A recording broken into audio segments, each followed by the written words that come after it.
Here's a problem-solving question that my GMAT students usually find to be a tough one.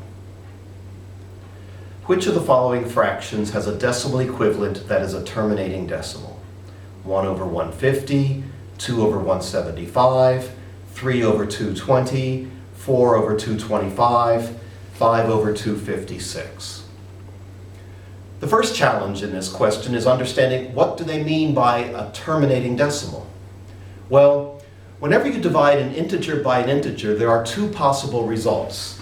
For example, if you divide 7 by 8, you get 0.875, a decimal that comes to an end. Or if you divide 1 by 125, you get 0.008, a decimal that comes to an end.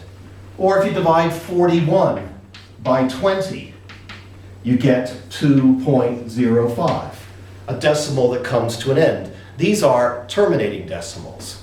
On the other hand, if you divide something like 5 by 6, you get 0.833333. It goes on forever. We can write it this way, 0.83 with a bar over it. Or if you divide 1 by 22, you get 0.045454545 forever, which we can write with a bar again, 0.045 with a bar over the 45.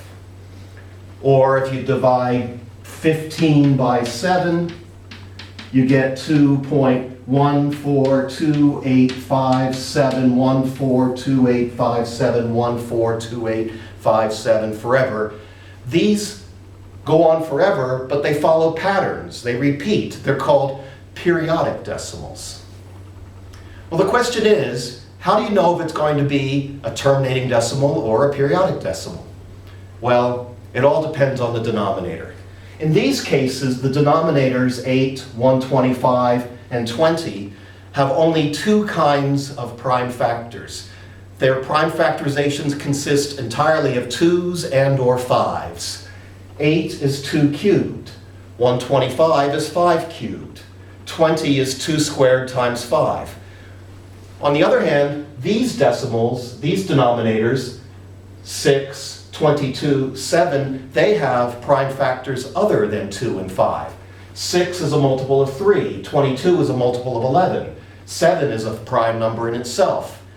The rule is this: if the denominator consists entirely of prime factors of only 2 and or 5, then it will be a terminating decimal. On the other hand, if the fraction is expressed in simplest terms, and the denominator has a multiple of any other prime number other than 2 or 5, then it will be a periodic decimal. So, let's take a look at the answer choices, and specifically at the denominators in the answer choices. In choice A, the denominator is 150. The prime factorization of 150 is 2 times 3 times 5 squared. There's a 3 in it.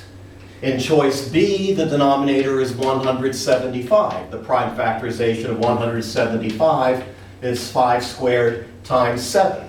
There's a 7 in it. Or in choice C, the denominator is 220. The prime factorization of that is 2 squared times 5 times 11. There's an 11 in that. That's no good. Or in choice D, 225, maybe you recognize that number as 15 squared. The prime factorization is 3 squared times 5 squared. There's a couple of 3's in there. That's no good. So none of these will be a terminating decimal.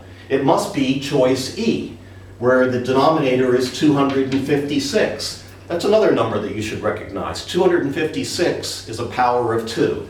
It's 2 to the 8th power. And as we said, if the denominator consists only of prime factors of 2 and or 5, then it will be a terminating decimal, and therefore the correct response is E.